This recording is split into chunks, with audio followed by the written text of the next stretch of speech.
Hello everyone, welcome to Meraki nursing. आज का अपना टॉपिक है मोलर प्रेगनेंसी।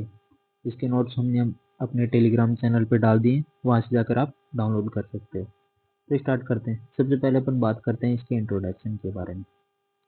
तो a molar pregnancy also known as a hydatidiform mole, it is a type of gestational trophoblastic disease. की जो molar pregnancy है उसको अपन hydatidiform मोल के नाम से भी अपन जानते हैं, जो कि क्या है, गेस्टेशनल ट्रोफोब्लास्टिक डिजीज का क्या टाइप है। It's occurred due to abnormal fertilization leading to growth of abnormal trophoblastic tissue instead of normal embryo। कि मोलर प्रेगनेंसी कब होती है? जब एबनॉर्मल फर्टिलाइजेशन होता है। एबनॉर्मल फर्टिलाइजेशन होगा तो क्या होगा? Growth of abnormal trophoblastic tissue. की जो जो ट्रोफोब्लास्टिक टिश्यू है उनकी क्या होगी? एबनॉर्मल ग्रोथ होगी। नॉर्मल फर्टिलाइजेशन होता है तो नॉर्मल एम्ब्रियो बनता है, लेकिन अब उसकी जगह क्या बन रहा है? जो ट्रोफोब्लास्टिक टिश्यू है उनकी एबनॉर्मल ग्रोथ हो रही है। किसके अंदर? मोलर प्रेगनेंसी के अंदर। इसको अपन अच्छे से समझते हैं डायग्राम से कि ये क्या है, ब्लास्टोसिस्ट है। ब्लास्टोसिस्ट के अंदर दो टाइप्स की सेल होती हैं, ट्रोफोब्लास्टिक सेल्स होती हैं और एक इनर सेल मास होती है। नॉर्मल कंडीशन के अंदर क्या होता है कि जो इनर सेल मास है वो किसका फॉर्मेशन करता है? वो फीटस का फॉर्मेशन करता है। और जो ट्रोफोब्लास्टिक सेल्स होती हैं वो फीटस को न्यूट्रिशन देती हैं और हार्मोन सीक्रेट करती हैं। ये इनका क्या है, नॉर्मल फंक्शन होता है। लेकिन मोलर प्रेगनेंसी में क्या होता है कि जो ट्रोफोब्लास्टिक सेल्स होती हैं वो एबनॉर्मल ग्रोथ करती हैं और एक क्या करती हैं, ग्रेप्स के गुच्छे लाइक स्ट्रक्चर का फॉर्मेशन करती हैं। और वो क्या होता है, यूट्रस के अंदर जाकर इम्प्लांट हो जाता है। इसको अपन क्या बोलते हैं? Molar pregnancy. इसको अपन और अच्छे से समझते हैं। ये अपन देखते हैं इम्प्लांटेशन। नॉर्मल प्रेगनेंसी के अंदर जब फर्टिलाइजेशन ओम का हो जाता है तो उसके बाद वो यूट्रस के अंदर आकर क्या हो जाता है, इम्प्लांटेशन हो जाता है। लेकिन मोलर प्रेगनेंसी में क्या होता है कि जो नॉर्मल फीटस तो होता नहीं, क्योंकि जो इनर सेल मास था वो ग्रो नहीं किया, लेकिन उसकी जगह कौन ग्रो कर गया? Trophoblastic cell. जिसकी वजह से क्या होगा कि एक ग्रेप्स लाइक स्ट्रक्चर के अंदर जो एबनॉर्मल ट्रोफोब्लास्ट है वो इम्प्लांट हुआ और वो पूरे यूट्रस को क्या कर लेता है? कवर कर लेता है। ये अपन ने डेफिनेशन में पढ़ा कि it's occur due to abnormal fertilisation. कि एबनॉर्मल फर्टिलाइजेशन होगा जिसकी वजह से क्या होगा? Growth of abnormal trophoblastic tissue. कि जो ट्रोफोब्लास्टिक टिश्यू उनकी एबनॉर्मल ग्रोथ होगी। यहाँ तक समझ में आ गया। नेक्स्ट बात करते हैं अपन इसके टाइप्स के बारे में कि इसके टाइप्स कौन कौन से होते हैं। तो फर्स्ट टाइप्स अपने पास कंप्लीट हाइडेटिफॉर्म मोल और सेकंड अपने पास पार्शियल हाइडेटिफॉर्म मोल, जिनको कंप्लीट मोल और पार्शियल मोल के नाम से अपन जानते हैं। ये क्या है कि अपन इसको समझने के लिए सबसे पहले देखेंगे अपन नॉर्मल फर्टिलाइजेशन। नॉर्मल फर्टिलाइजेशन के अंदर क्या होता है कि ओवम होता है, ओवम से आके स्पर्म फर्टिलाइज होता है और यहाँ पर एक डिप्लॉइड सेल्स का फॉर्मेशन होता है। ये क्या है, नॉर्मल फिनोमिना है, जिसके अंदर जो जीन्स होते हैं एक पैटर्नल आता है, मतलब एक फादर से आता है, और एक मेटरनल यानी मदर से आता है। लेकिन यदि अब फर्टिलाइजेशन के अंदर ही क्या हुआ, एबनॉर्मलिटी प्रेजेंट है, तो एबनॉर्मलिटी कैसे हो सकती है? जैसे कंप्लीट मोल। फर्स्ट बात करते हैं अपनी कंप्लीट मोल। कंप्लीट मोल के अंदर क्या होता है कि जो फीमेल का जो जीन होता है, जो मेटरनल जीन होता है, वो क्या होता है, इनएक्टिवेट फॉर्म में होता है। इनएक्टिवेट फॉर्म में होता है। इनएक्टिवेट फॉर्म में होता है, जिसकी वजह से क्या होता है कि वो फर्टिलाइजेशन की जो स्टेप है उसके अंदर पार्टिसिपेट ही नहीं करता। तो जो स्पर्म के जो जीन होता है वो क्या हो जाता है, उसका डुप्लीकेशन हो जाता है। डुप्लीकेशन का मतलब डबल हो जाता है। डुप्लीकेशन हो जाता है किसका? उन जो फादर के जीन हैं, जो पैटर्नल जीन है, उसका क्या हो जाता है, डुप्लीकेशन हो जाता है। और वो आगे प्रेगनेंसी को क्या करता है, जारी रखता है। जिससे क्या हो जाता है, कंप्लीट मोल का फॉर्मेशन हो जाता है, जिसके अंदर two set of paternal gene, कि इसके अंदर जीन तो प्रेजेंट होंगे, टू सेट में प्रेजेंट होंगे, लेकिन वो कहाँ से होंगे? पैटर्नल जीन, मतलब फादर के जीन होंगे। नो मैटरनल जीन प्रेजेंट और नो फीटस पार्ट। इसके अंदर ना तो कोई फीटस का पार्ट होगा और ना मेटरनल जीन प्रेजेंट होंगे। नेक्स्ट बात करते हैं अपन पार्शियल मोल के बारे में कि पार्शियल मोल के अंदर क्या होता है। पार्शियल मोल के अंदर होता है कि जो मेटरनल जीन है वो एक्टिवेट तो है, लेकिन अब क्या हुआ कि दो स्पर्म आकर क्या हो गए, फर्टिलाइज हो गए। तो ऑलरेडी 23 क्रोमोसोम किसके थे, मेटरनल जीन के थे, और 23 एक स्पर्म से आ गए और 23 एक स्पर्म से आ गए। तो ये क्या हो जाएगा, एक ट्रिप्लोइड कंडीशन हो जाएगी जिसके अंदर 69 क्रोमोसोम प्रेजेंट होंगे। तो इसको अपन क्या बोलेंगे, पार्शियल मोड। इसके अंदर कितने सेट जीन के हो गए, 3 सेट हो गए, जिसमें से एक मेटरनल जीन का है और 2 पैटर्नल जीन के हैं। यानी एक जो जीन जीन का सेट है वो कहाँ से है, मदर से है, और 2 जीन है वो कहाँ से हैं, फादर से है। इसको अपन क्या बोलेंगे, पार्शियल मोड। यहाँ पर किस में प्रॉब्लम हुई है, फर्टिलाइजेशन में। इसके अंदर क्या होगा, नॉन वाइबल फीटस, कि इसके अंदर फीटस का पार्ट तो प्रेजेंट होगा लेकिन वो वाइबल नहीं होगा, मतलब वो आगे आगे ग्रो नहीं करेगा। नेक्स्ट बात करते हैं अपन complete hydatidiform mole. Complete hydatidiform के अंदर क्या होता है कि no fetal tissue is present, अपन ने देखा पहले ही, उसके अंदर कोई भी फीटस टिश्यू प्रेजेंट नहीं होगा। Chromosome pattern is usually 46, internally paternal origin, ये अपन ने देखा कि उसके अंदर कितने क्रोमोसोम होते हैं, 46 होते हैं। वो कहाँ से आते हैं, जो कि पूरे पूरे हैं वो पैटर्नल ओरिजिन से होते हैं, उसमें मेटरनल ओरिजिन का कोई भी जीन नहीं प्रेजेंट होता है। High risk of developing into malignant gestational trophoblastic disease, कि जो कंप्लीट हाइडेटिव फॉर्म मोल होता है उसके उसके हायर रिस्क होते हैं कि इसके अंदर मैलिग्नेंट होने के चांसेस क्या होते हैं, हायर होते हैं। जैसे मैलिग्नेंट होगा उस कंडीशन को अपन क्या बोलेंगे, कोरियो कार्सिनोमा, उसके चांसेस क्या हो जाते हैं, बढ़ जाते हैं। नेक्स्ट बात करते हैं अपन पार्शियल हाइडेटिव फॉर्म मोल।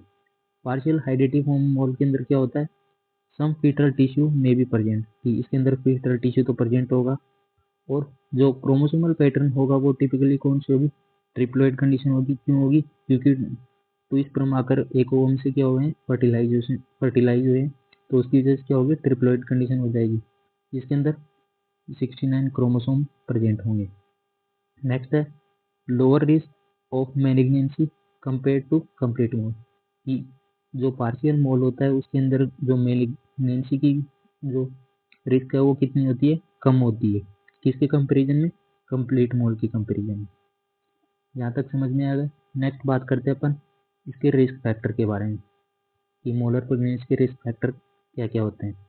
फर्स्ट है मेटरनल एज, कि यदि कोई वुमेन की यदि एज 30 से ज़्यादा हुई तो उसके अंदर मोलर प्रेगनेंसी होने के चांसेस क्या हो जाते हैं, इंक्रीज हो जाते हैं। History of previous molar pregnancy, कि यदि कोई वुमन है जिसकी प्रीवियस हिस्ट्री के अंदर मोलर प्रेगनेंसी हुई थी तो अब उसके चांसेस भी क्या हो जाते हैं कि जो उसको अभी प्रेगनेंसी कंसीव की है उसकी उसमें मोलर प्रेगनेंसी हो, उसके चांसेस क्या हो जाते हैं, बढ़ जाते हैं।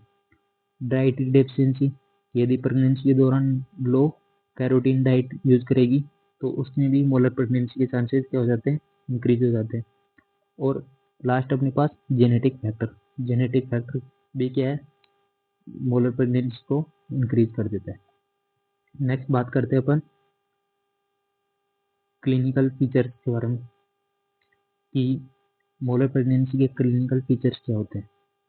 फर्स्ट अपने पास vaginal bleeding, most common symptoms, कि जब मोलर प्रेगनेंसी होगी तो उसके अंदर क्या होगी, वेजाइनल ब्लीडिंग होगी। सेकंड अपने पास uterine size larger than expected और गेस्टेशनल है, कि नॉर्मल जो प्रेगनेंसी होती है तब गेस्टेशनल एज के अंदर जितनी यूट्रस की साइज होनी चाहिए थी मोलर प्रेगनेंसी में उससे ज़्यादा होती है। क्यों ज़्यादा होती है, क्योंकि यहाँ पर ट्रोफोब्लास्टिक सेल्स हैं वो बहुत ज़्यादा क्या करते हैं, एबनॉर्मल ग्रोथ करते हैं, उसकी वजह से जो यूट्रस की साइज होती है वो बड़ी होती है।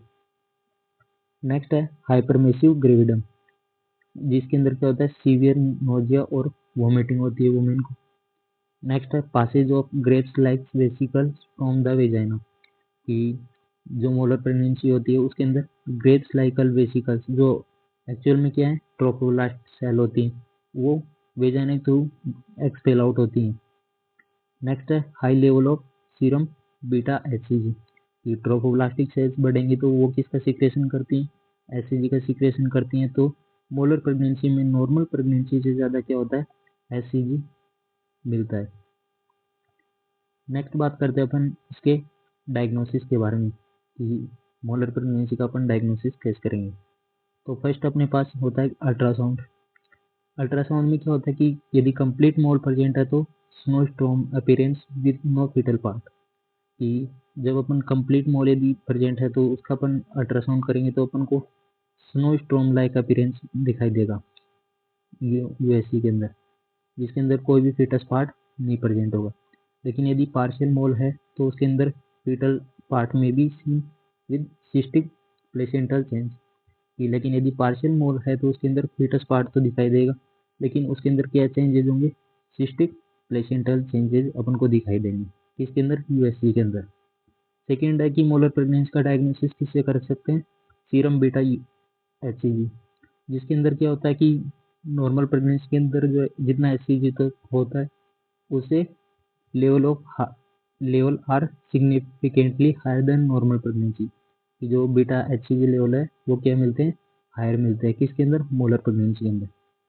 नेक्स्ट है histopathology, confirmation through examination of evacuated tissue, कि जो टिश्यू इविकुलेटेड हुए हैं उसकी अपन हिस्टोपैथोलॉजी के द्वारा भी अपन डायग्नोसिस कर सकते हैं कि मोलर प्रेगनेंसी है कि नहीं। ये क्या है, कंफर्मेशन।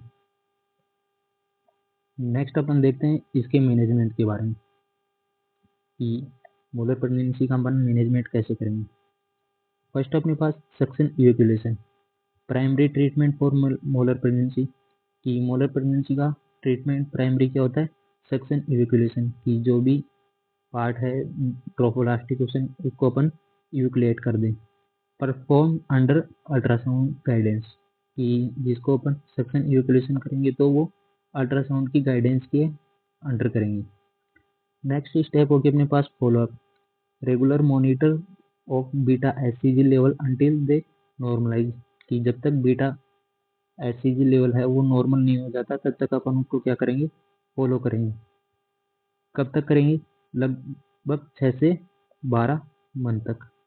और 6 से 12 मंथ तक अपन उसको एडवाइस देंगे कि कॉन्ट्रासेप्टिव्स ले, ताकि कोई भी प्रेगनेंसी आगे कंसीव ना कर पाए, क्योंकि यदि प्रेगनेंसी कंसीव कर ली तो एचसीजी लेवल बढ़ जाएगा जिसे अपन मॉनिटर नहीं कर पाएंगे कि एचसीजी लेवल प्रेगनेंसी की वजह से बढ़ा है या फिर मोलर प्रेगनेंसी थी उसकी वजह से। इसलिए अपन 6 से 12 मंथ तक प्रेगनेंसी को अपन क्या करते हैं, कॉन्ट्रा इंडिकेटेड रखते हैं। नेक्स्ट अपनी स्टेप होगी कीमोथेरेपी। कीमोथेरेपी कब देंगे, कि जब 6 से 12 मंथ के अंदर यदि बीटा एचसीजी लेवल कम नहीं हो और वो उतना ही लेवल है या फिर बढ़ गया, तो उस कंडीशन के अंदर क्या होगा कि उस कंडीशन के अंदर मेलिग्नेंसी डेवलप हो जाएगी। तो उस कंडीशन में अपन कीमोथेरेपी स्टार्ट कर देंगे, जिसके अंदर अपन मेथोस्ट्रेट और एसिटोमाइसिन डी ड्रग्स यूज करते हैं। नेक्स्ट बात करते हैं अपन इसके कॉम्प्लिकेशन के बारे में कि मोलर प्रेगनेंसी के कॉम्प्लिकेशन क्या क्या हो सकते हैं। फर्स्ट है परसिस्टेंट गेस्टेशनल ट्रोफोब्लास्टिक डिजीज, की गेस्टेशनल ट्रोफोब्लास्टिक डिजीज है वो परसिस्ट हो जाए, मतलब वह रेगुलर रहने लग जाए। इन्वेसिव मोड कोरियोकार्सिनोमा, कोरियोकार्सिनोमा क्या हो गया, मेलिग्नेंट हो गई, कि मतलब वो अब मेटास्टेसिस होकर लंग्स या फिर लीवर या फिर ब्रेन के अंदर भी जा सकती है। ये हो गए इसके कॉम्प्लिकेशन। आज के लिए इतना ही काफ़ी। Thank you.